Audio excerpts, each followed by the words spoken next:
Desde el auditorio de la Iglesia Casa de Paz, presentamos Una Palabra al Corazón. Hoy presentamos el rapto de la Iglesia y la segunda venida de Cristo. Bienvenidos.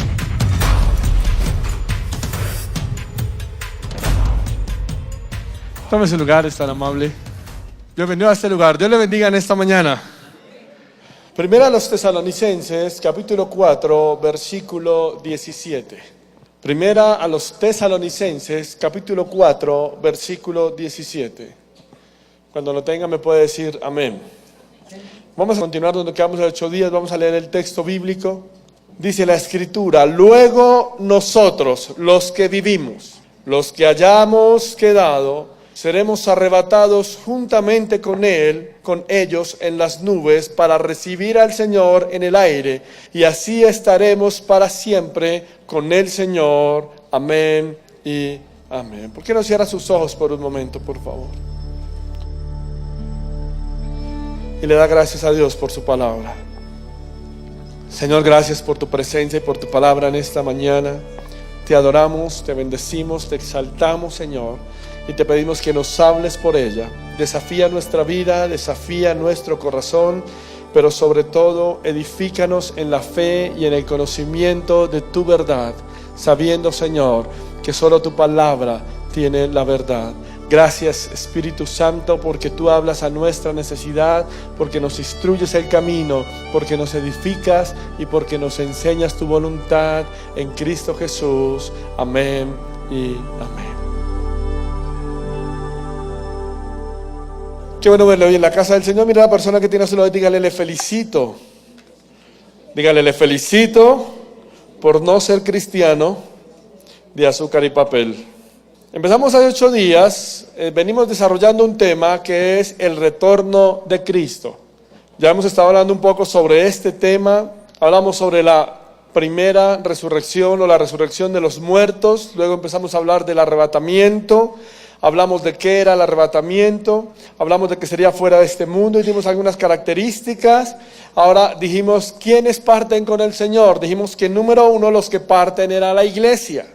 Dijimos que ¿quiénes somos la iglesia? Aquellos que hemos aceptado a Cristo como Salvador, aquellos que se han arrepentido de sus pecados. Estuvimos mirando algunas definiciones de pecado en la Biblia y dijimos que también son los que obedecen sus mandamientos y viven con el Señor.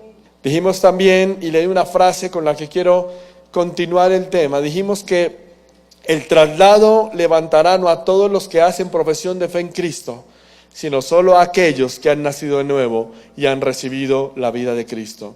La parte incrédula de la iglesia visible, junto con los incrédulos de la nación de Israel, pasarán por el periodo de tribulación. Y es una parte muy fuerte que diga la parte incrédula de la iglesia visible. ¿Cómo así? O sea que en la iglesia hay incrédulos y ellos no van a partir con el Señor en el arrebatamiento.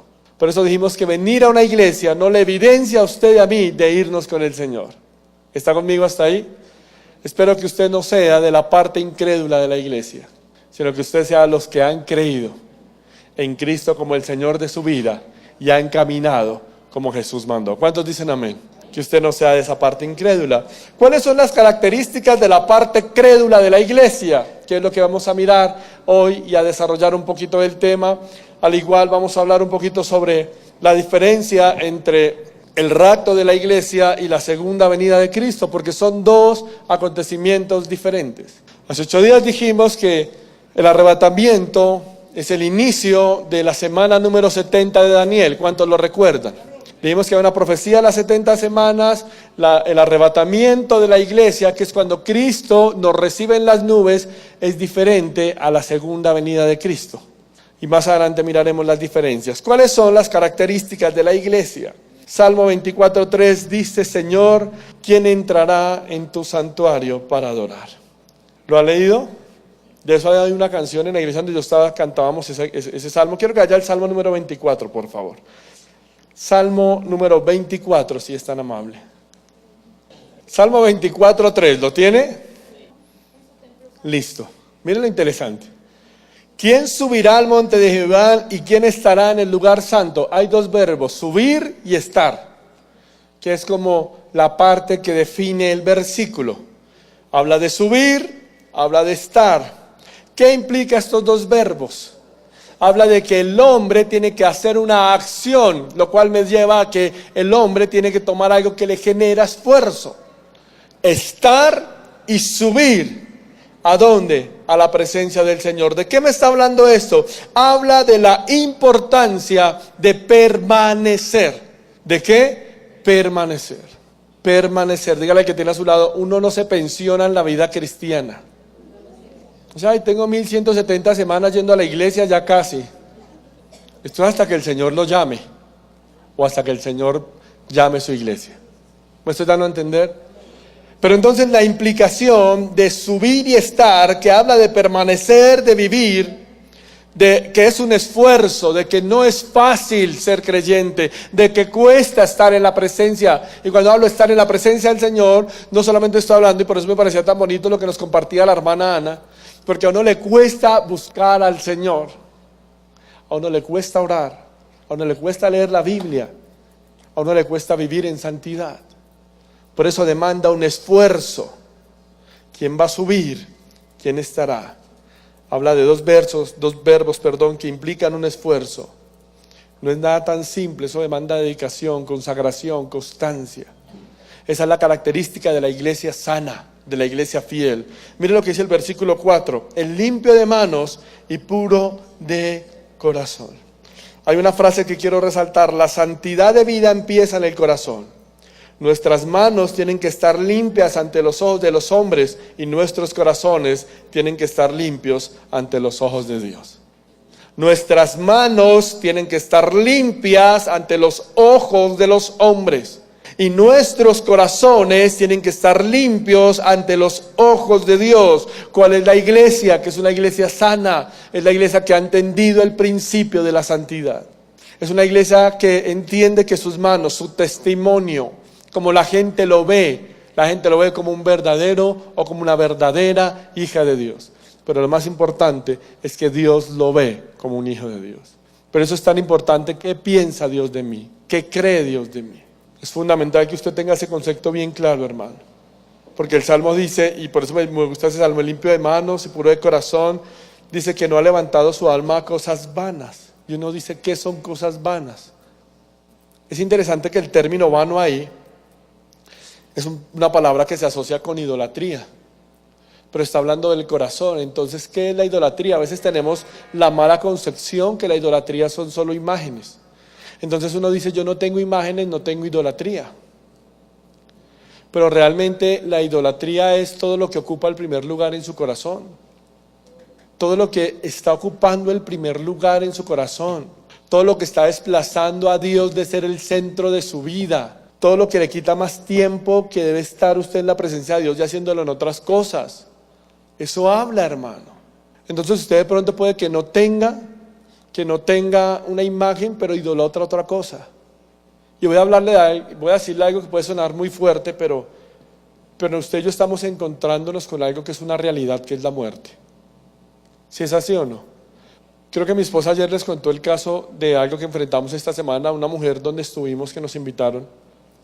Y por eso le digo, y espero me entienda el comentario, nos invitaron donde una mujer al norte, con un grupo de amigas empresarias, mujeres con muy buena posición económica, pero nos invitaron allá porque alguien le habló a la señora de nuestra vida y querían que fuéramos a orar con ella, porque esta señora empresaria tiene una empresa de algo de químicos y productos de importación, no sé, separada con un único hijo. Su hijo de 22 años se lo mataron en una pelea. La señora es creyente, las amigas no, pero nos reunieron para que habláramos con ellas.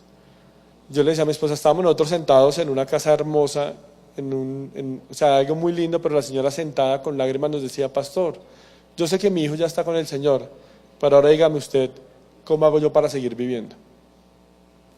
¿Qué hago para seguir viviendo? Y eso es muy fuerte. Pero yo he encontrado un texto en Romanos, que era lo que hablábamos con ella, y la Biblia dice que nadie puede morir por los muertos ni vivir por los que están vivos. O sea, y perdóneme lo que le voy a decir, pero mi motivación por la vida no puede estar en quién vive y quién muere.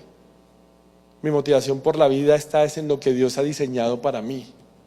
Y usted dirá, pastor, puede sonar muy fuerte, pero es que así es. Su vida no puede depender de quién vive o quién muere al lado suyo. Porque es que el que partió es porque Dios ya quiso llamarlo y porque está en la presencia del Señor. Pero usted a mí que quedamos acá no podemos vivir en función de los que han muerto. Usted y yo vivimos en función de lo que Dios ha diseñado para nuestra vida. Entonces una manera de idolatría es aún colocar en mi corazón, y por eso le pongo un ejemplo tan extremo, donde alguien falleció, alguien muy cercano, yo quiero morir también. ¿Dónde está su corazón entonces? ¿Dónde está su corazón? Señor, se me quemó la casa, no quiero seguir viviendo. ¿Dónde estaba su corazón? Y pueden ser muy extremos los casos, pero es lo que la Biblia está hablando. Jesús necesita una iglesia que tenga en el centro de su corazón a Él, a Cristo como Señor, y no a las cosas que el mundo ofrece.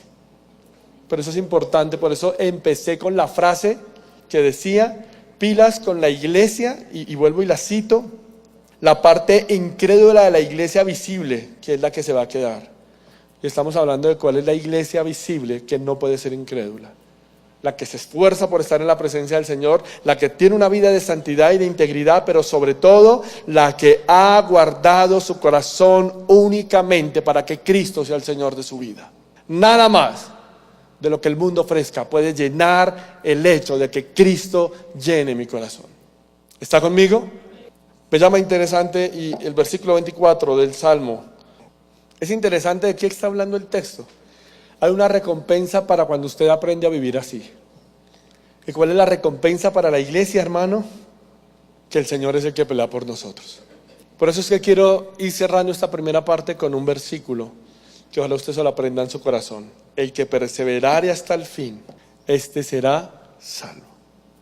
O sea, eso es de perseverar y de perseverar, porque el diablo sabe que le quedan pocos días y trata de llevarse el mayor número de personas al infierno. Y usted y yo necesitamos perseverar en la fe, en la doctrina y en la comunión con el Señor. En la santidad, en el compromiso, en la pasión por el Señor. ¿Cuándo sucederá el arrebatamiento? ¿Cuándo sucederá el arrebatamiento? ¿Alguien sabe acá? Nadie sabe cuándo pasará esto. Lo que sí sabemos es que el arrebatamiento será antes de la tribulación. Y ahorita vamos a hablar un poquito de la tribulación. Pero lo que sí sabemos es que el arrebatamiento va a ser antes de la tribulación. O sea que la iglesia no pasa por la tribulación ni por la gran tribulación. Mateo capítulo 24, versículo 7. El Señor Jesús dijo, y quiero leérselo. Más adelante, cuando el Señor nos dé el tiempo, queremos desarrollar una serie de estudios únicamente de Mateo capítulo 24. Pero mientras tanto solo quiero tomar un punto de referencia de Mateo 24, 7. Mateo 24, 7, mire lo que dice. Quiero leérselo porque se levantará nación contra nación y reino contra reino y habrá pestes y hambres y terremotos en diferentes lugares. Mateo capítulo 24 es una serie de señales que Jesús está dando sobre el fin del mundo. Podríamos hablar de muchas, pero solo quiero centrarme en una para ver cuándo sucederá esto. No hay una fecha exacta, pero hay una estadística que me llama la atención. Terremotos registrados de más de 6 grados en la escala de Richter. Hay una estadística que dice, entre 1897 y 1964 había 3 terremotos cada 10 años. Entre 1946 y 1956 el promedio subió a 7 terremotos cada 10 años. Entre 1956 y 1966, el promedio aumentó a 17 terremotos cada 10 años. Entre 1967 y 1976, el promedio aumentó a 180 terremotos cada 10 años. Un aumento de 6,000% en solo 40 años. El pasado año, 2010, fue descrito como el año que más tembló. Hubo un devastador terremoto en Haití, pero una también muy devastadora en Chile. Movió el eje de la tierra produciendo que los días se acortaran a milésimas de segundos.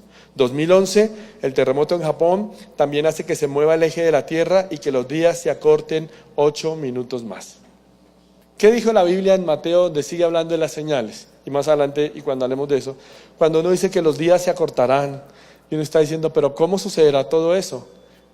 Simplemente el Señor permite que el eje de la tierra se mueva y se ha ido acortando. Los terremotos han aumentado y leíamos más de 6.000% en 40 años. Y cada vez son más fuertes. Es una señal que Cristo viene pronto. Es una señal que Cristo viene pronto. ¿Pero cuándo va a pasar eso? Ni idea. ¿Sí estoy siendo claro hasta ahí? Pero ahora, no nos centramos en eso. Porque es que hay gente que le interesa solo saber cuáles son las señales, cuáles son las señales, cuáles son las señales. No nos centramos en eso y por eso no voy a tocar más, sino solamente esa señal de la que le dije en los terremotos, porque usted puede estudiar lo que quiera y encontrar infinidad de señales. Pero ¿por qué no nos centramos en eso, hermano? Porque es que usted y yo no estamos esperando cuándo va a ser la tribulación para saber qué va a empezar. Usted y yo estamos caminando, es en reencontrarnos con nuestro Cristo en las nubes. ¿Cuántos dicen amén? Esa es nuestra motivación, o por lo menos es la mía, espero que sea la suya. ¿Es su motivación? Entonces por eso en esta charla, no le voy a hablar de señales, no le voy a hablar, solamente le toco la de los terremotos para que usted se dé cuenta cómo han aumentado. Pero lo que nos interesa saber es que usted y yo, como iglesia, no pasaremos ese gran periodo que es la tribulación. Apocalipsis, capítulo 1, capítulo 2 y capítulo número 3 del Apocalipsis, aparece la iglesia descrita en 19 partes. O sea, del capítulo 1 al capítulo 3 de Apocalipsis nombran a la iglesia 19 veces y las 19 veces que nombran a la iglesia, la palabra iglesia está en relación con la tierra. Entonces, 19 veces, pero es interesante que a partir del capítulo 3 y 4 de Apocalipsis hasta el capítulo 14 no vuelve a aparecer la iglesia, que es lo que la Biblia describe como el periodo de tribulación y gran tribulación. Ya la iglesia a partir del capítulo 4 no aparece en Apocalipsis, la iglesia vuelve a aparecer en Apocalipsis en el capítulo 14 y vuelve a aparecer en Apocalipsis en el capítulo 19 y ya aparece regresando con Cristo y aparece como la esposa de Cristo. Entonces, número 1, desde la visión del Apocalipsis tenemos claro que la iglesia no va a pasar por la tribulación ni por la gran tribulación. Hay 3 posiciones teológicas. Una posición teológica es lo que somos en Casa de Paz y es que usted y yo somos pretribulacionistas. Nosotros decimos que la iglesia no va a atravesar ni por la tribulación ni por la gran tribulación. Hay una posición teológica que se llama los medotribulacionistas. Ellos dicen que la iglesia, y ahorita que les entra a explicar, la tribulación es un periodo de sufrimiento y dolor de 7 años. 3 años y medio de tribulación y 3 años y medio de gran tribulación. Entonces los medotribulacionistas dicen que la iglesia está 3 años y medio en la tierra, bajo la opresión del anticristo, pero que luego, a los 3 años y medio, cuando empiezan a derramarse las copas de ira, que más adelante le explicaré eso, y los sellos, la iglesia es raptada. Pero la Biblia no enseña tampoco eso. Y está la posición, los post-tribulacionistas, que dicen que la iglesia sí atraviesa todo el periodo de sufrimiento y que es raptada a lo último, en la segunda venida de Cristo. Nosotros desde la visión bíblica decimos que la iglesia no va a pasar por la tribulación. Primer argumento que le quiero dar, lo que hemos leído de Apocalipsis 1:2. Segundo argumento, no hay una sola advertencia en la Biblia que hable qué hacer si una persona se queda. ¿Cuántos han leído la Biblia? O sea, la Biblia habla de la esperanza futura. ¿Y quién es mi esperanza futura? Cristo. Del descanso de mi alma. ¿Y quién es el descanso de mi alma? Cristo. Entonces, no hay un solo versículo en la Biblia que diga qué hacer si un cristiano genuino, porque hay cristianos descarriados que se van a quedar. Pónganle la firma. A Campbell Morgan le dijeron, doctor Morgan, nos conoceremos en el cielo. Y Campbell Morgan dijo, realmente no nos conoceremos hasta que lleguemos al cielo. Allá vamos a ver quién es quién. Allá habrá sorpresas. Dígale que tiene a su lado, espero verlo allá. Amén. Hermano, nosotros estamos esperando es a Cristo. Nosotros no estamos esperando al anticristo.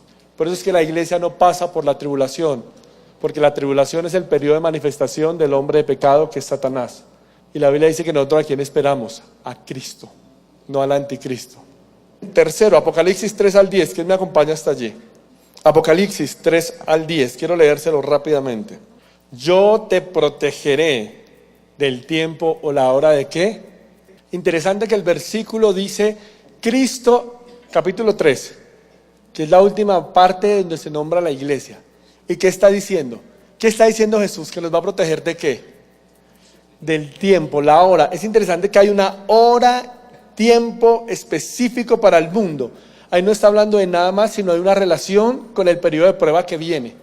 Entonces el texto lo que está diciendo es: yo, Cristo, los voy a guardar de la hora de la prueba y de sufrimiento que va a venir para el mundo. ¿Y de qué manera nos guarda Cristo? Raptando a su iglesia. Si usted ve el texto, hay una palabra que es guardar o proteger. Tú la leíste, proteger. Hay unas versiones que tienen guardar. Pero la palabra ahí, te guardaré, es una palabra griega que traduce tereoek, que es un sustantivo o un verbo acompañado de una preposición. Interesante que la traducción de tereoek, que es proteger o guardar, es perseverar. Lo que la Biblia está traduciendo es: yo voy a perseverarte, voy a sacarte, voy a extraerte de en medio de el sufrimiento que viene para el mundo. Por eso es que somos unos convencidos de que la iglesia no va a pasar por la tribulación. Que si usted se queda, no es que el Señor luego venga por usted. Que si usted se queda, es porque es el resultado de su vida de pecado y de hipocresía delante de Dios. ¿Me estoy dando a entender? Sí, yo sé que esto no es de muchos amenes, pero alguien tiene que predicarlo, me toca a mí. Pero ¿qué hacemos? Está en la vida para predicarse, ¿o no? Por eso es que la advertencia al creyente, hermano, es para que espere al Señor y no las señales de la venida del Señor. Porque vendrán falsos cristos. ¿Cómo le dicen al que hoy en día hace señales? ¿El qué? El ungido de Jehová. Es el ungido. ¿Qué traduce la palabra Cristo? Cuando usted está viendo el ungido de Jehová, la palabra ungido es Cristos. Y la Biblia dice: pilas con esos falsos cristos que engañan haciendo señales. Así que usted no busque las señales. Usted espere el retorno o la venida de Cristo por su iglesia. ¿Cuántos dicen amén? Eso es lo que esperamos. Para ir cerrando, hermano, yo a usted le hablo de rapto y de segunda venida. ¿Cuántos han escuchado hablar del rapto de la iglesia? ¿Cuántos han escuchado hablar de la segunda venida? ¿Es lo mismo? No. No es lo mismo el rapto que la segunda venida. Hay posiciones teológicas que dicen que es un mismo evento, que es lo mismo el rapto que la segunda venida. Nosotros decimos que no. ¿Por qué? Voy a darles 5 o 6 razones. Número 1, en la segunda venida es la remoción de los creyentes. En el rapto de la iglesia es la remoción o el levantamiento de los creyentes, mientras que la segunda venida es la aparición de Cristo como Rey de Reyes y Señor de Señores. El arrebatamiento se refiere a que los santos, usted y yo, seremos arrebatados en el aire, mientras que la segunda venida dice que Cristo vendrá y se posará en el monte, y el monte se abrirá en dos, y es cuando dice que todo ojo le va a ver. Y viene a juzgar a las naciones. Y ya viene con su esposa, que somos la iglesia. ¿Cuántos dicen amén? El arrebatamiento, hermano, Cristo viene a reclamar su esposa. Cuando usted y yo seremos arrebatados, vamos a las nubes, y mientras aquí están en el periodo de tribulación y gran tribulación, usted y yo estamos en el cielo, en algo que veremos en 8 días, que son las bodas del Cordero. Y estaremos en algo que se llama el tribunal de Cristo. Que después dice mientras que aquí en la tierra, en la segunda venida, Cristo ya viene con su esposa, o sea, con usted y conmigo. ¿Cuántos dicen amén? Hermano, el rapto de la iglesia trae un mensaje de consuelo. La segunda venida de Cristo trae un mensaje de juicio. Cuando Cristo venga por segunda vez, ya viene a enjuiciar, y es muy fuerte eso. El arrebatamiento de la iglesia está relacionado con el programa para la iglesia, mientras que la segunda venida de Cristo está en relación de los judíos y de los gentiles. Por eso es que una cosa es el arrebatamiento y otra cosa es la segunda venida de Cristo. Y usted y yo nos vamos ¿en dónde? En el arrebatamiento. ¿Cuántos dicen amén? ¿Cuántos dicen amén? Nos vamos en el arrebatamiento. Porque si usted no se va, le voy a dar unos consejos de qué va a pasar en la tribulación, para que aprenda y tome nota por si se piensa quedar. Entonces, mire, lo primero que quiero hablarle es sobre la tribulación o la gran tribulación. Voy a leérselo. Vamos a empezar a hablar de la tribulación y la gran tribulación. Acabamos de cerrar el tema de arrebatamiento. Mateo 24, 21, 22, quiero leérselo. Dice, porque habrá entonces gran tribulación, cual no ha habido desde el principio del mundo hasta ahora, ni la habrá. Y si aquellos días no fuesen acortados, nadie será salvo. Mas por causa de los escogidos, aquellos días serán acortados. ¿Qué es la tribulación? La tribulación corresponde al término de la última semana de Daniel, 7 años, dividido en 2 etapas, 3 años y medio de tribulación, 3 años y medio de gran tribulación. Y es un tiempo en que Dios interviene en juicio e ira sobre el mundo. Juicio e ira, ¿qué? Sobre el mundo. ¿Sabe? Mucho se ha especulado. Algunos dicen que la fuente o el origen de la tribulación va a ser el pecado del hombre. No. Que la fuente o el origen de la tribulación va a ser la manifestación de Satanás. No. Aunque se va a manifestar Satanás, aunque el hombre va a estar en pecado, esa no es la fuente, ese no es el origen de la tribulación. Me encanta lo que dice Pentecos, un autor dice, esta no es ira de parte de los hombres, ni de parte de Satanás, excepto en la medida en que Dios pueda usar estas agencias, el pecado y a Satanás, como canales para la ejecución de su voluntad. Es tribulación de parte de Dios. Este periodo difiere de todas las tribulaciones precedentes, no solo en intensidad, sino también en la clase de tribulación, ya que esta tribulación viene de Dios mismo. A la luz de las Escrituras, no se puede negar que este periodo es peculiarmente el tiempo cuando la ira y el juicio de Dios caerán sobre la tierra. ¿Qué es la tribulación? La ira y el juicio de Dios que caerá sobre la tierra. Porque usted y yo nos han enseñado y nos han predicado a un Dios de misericordia, y Él es así, ¿cuántos lo creen? Pero el amor y la misericordia del Señor tendrán un límite cuando se lleve su iglesia y venga a traer juicio a esta nación, a este mundo. Voy a leerle, yo solamente anoté aquí como 10 pasajes, voy a leer solo pedacitos para ver qué dice la Biblia. Jehová vacía la tierra y la desnuda, Isaías 24. Jehová sale de su lugar para castigar al morador de la tierra por su maldad, Isaías 26. Vendrá como destrucción por el Todopoderoso, Joel. Ni su plata ni su oro podrá librarlos en el día de la ira de Jehová, Sofonías.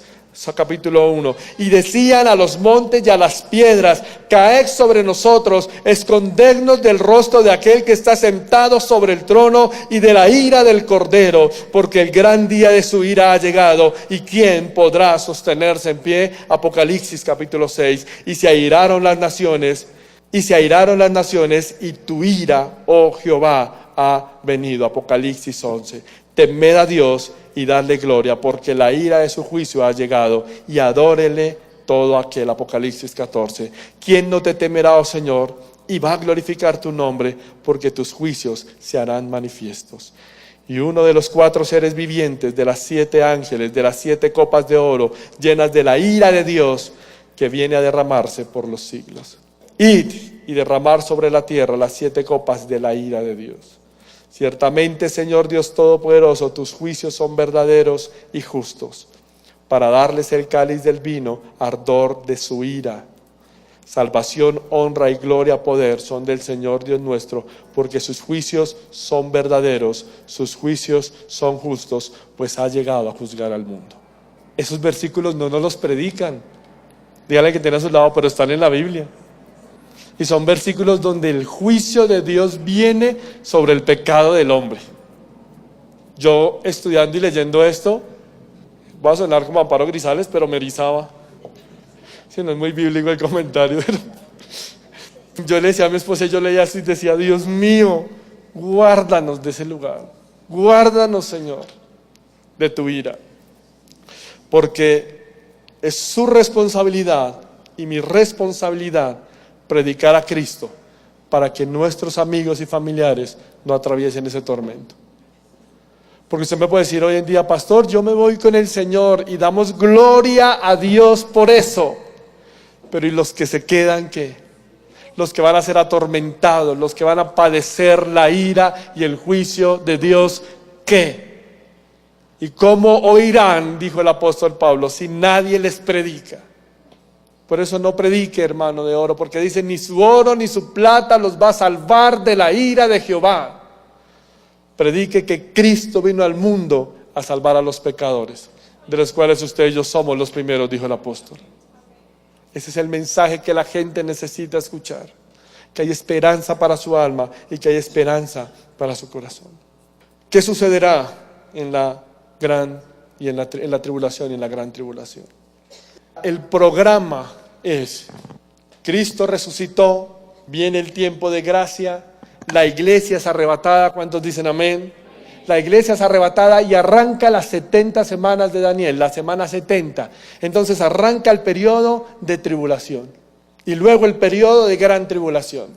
Y el periodo de tribulación está marcado porque la iglesia se va a Apocalipsis 3:10, pero luego arranca algo que se conocen como los sellos. En la Biblia, en Apocalipsis hay 3 cosas: los sellos, las trompetas y las copas. Sellos, trompetas y copas, ¿cierto? Los sellos es el juicio revelado, ¿cierto? Las trompetas es el juicio anunciado y las trompetas es el juicio derramado. Es que tengo las trompetas metidas porque no crea, cuando uno le mete el diente al texto, o sea, cuando uno estudia y lee, pero entonces el sello, el juicio anunciado, juicio revelado, sello, juicio revelado, trompetas, juicio anunciado y copas, juicio derramado. ¿Cuál es la agenda para la tribulación? Sellos, trompetas y copas. Son 3 diferentes y consecutivos juicios de Dios. De aquí en adelante solo hablamos de juicios, de castigo y de condenación. Los sellos, las trompetas y las copas son juicios de la ira de Dios. Los juicios se vuelven progresivamente peores. Cuando usted estudia los sellos, cuando usted estudia las trompetas y cuando usted estudia las copas, se da cuenta que cada cosa es peor. Cada cosa es más dolorosa. Entonces son devastadoras para este fin. Número 1, los sellos. ¿Cuántos sellos son? 7 sellos. No vamos a explicar cada sello, cada trompeta y cada copa, que sería bueno hacerlo, pero el tiempo no nos da porque estamos en un panorama de todo esto. Pero cuando usted entre al seminario y usted vea escatología, ahí sí profundizamos un poquito en este tema. ¿Listo? Pero los sellos, ¿cuántos sellos son? 7 sellos. El 7º sello derrama o anuncia las 7 trompetas. Y la 7ª trompeta derrama las 7 copas. Solamente le voy a explicar rápidamente los sellos. El primer sello introduce al anticristo, que es una falsa paz. Apocalipsis 6, del 1 al 2, habla del primer sello, que es una falsa paz, pero es la entrada al anticristo. ¿Me estoy dando a entender? Apocalipsis 6, del 3 al 4, habla del segundo sello, y es cómo la falsa paz se vuelve una tremenda guerra. El tercer sello, Apocalipsis 6, 5 al 6, habla de el tercer sello derramado, que es una hambruna que cae sobre toda la humanidad. El cuarto sello, voy hablando así rápido porque igual yo vuelvo y reenvío el audio. El cuarto sello trae plagas, trae más hambre y trae más guerra para matar más población. El quinto sello nos habla de los que van a ser martirizados por su fe en Cristo durante el tiempo del fin. El sexto sello, ocurre un devastador terremoto, dice la Biblia, que causará una crisis masiva y una terrible devastación junto con inusuales fenómenos astronómicos. Y el 7º sello va a abrir las 7 trompetas. Y son peores, hermano. Y la 7ª trompeta habla de las 7 copas, donde Dios derrama su ira a totalidad sobre la humanidad. El juicio de estos 7 sellos, 7 copas y 7 trompetas van dirigidas a las naciones, a los gobiernos y a los incrédulos. Usted y yo decimos, pero ¿por qué ese gobierno tan malo? ¿Quién nos juzgará un día? Serán parte del juicio que Dios hará a las naciones y a los gobiernos. Por eso cuando usted esté en autoridad en un trabajo, en una parte es gobierno porque está gobernando sobre alguien, usted tiene que ser justo. Porque cuando usted no es justo, viene juicio de parte de Dios. ¿Me estoy dando a entender? Quiero cerrar esta parte de la tribulación leyendo algo de un autor de mis favoritos. Dice, en aquellos días Los hombres buscarán la muerte, pero no la hallarán, y ansiarán morir, pero la muerte huirá de ellos. Eso está en Apocalipsis 6. Y él empieza a decir lo siguiente, en Apocalipsis 9. Él dice, se habrá perdido toda esperanza, no habrá mañana. La tierra que las personas han amado y adorado estará completamente devastada y desolada por terremotos, fuego, volcanes. Él dice, el mar lleno de cuerpos putrefactos de millones de criaturas muertas. La mayor parte del suministro de agua potable se habrá convertido en amargo veneno. La atmósfera será contaminada con grasas y lluvia de desechos celestiales. Entonces, lo peor de todo es que saldrá un sucio humo del pozo del infierno al ser liberados los demonios para atormentar física y espiritualmente a los hombres malvados. El sueño de una utopía mundial bajo la dirección del anticristo, la bestia. Desquiciados por la inmundicia y perseveridad de la plaga de demonios, las personas buscarán alivio en la muerte, solo para hallar que la muerte se ha tomado unas vacaciones. No habrá modo de escapar de la agonía infligida por los demonios ni por el juicio divino. Todos los intentos de suicidarse, ya sea por disparos, venenos o agotamiento, saltando de edificios altos, serán un fracaso. La muerte no estará. Así que mi recomendación es, si se va a quedar, Dios lo bendiga. Pero usted y yo no somos de los que nos vamos a quedar. Usted y yo somos de los que partimos con el Señor. ¿Cuántos dicen amén? ¿Cuántos dicen amén? Espero que ese sea el desafío de su corazón. Porque hay una iglesia visible, pero incrédula, que es la que piensa que se va, pero es la que se va a quedar. Espero que usted sea la iglesia visible, crédula, que ama al Señor, que se consagra al Señor y que predica del Señor. Amén. Entonces en 8 días, con el favor del Señor, hablaremos de qué va a pasar arriba. Mientras aquí están en los sellos, en las trompetas y en las copas, usted y yo arriba estaremos en algo que se conoce como las bodas del Cordero y el tribunal de Cristo.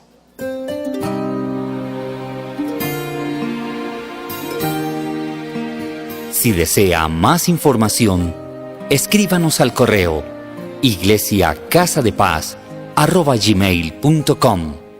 Conoce más de nosotros en nuestro fanpage de Facebook, Casa de Paz, Iglesia Cristiana. Iglesia Casa de Paz. Más que una iglesia, una familia.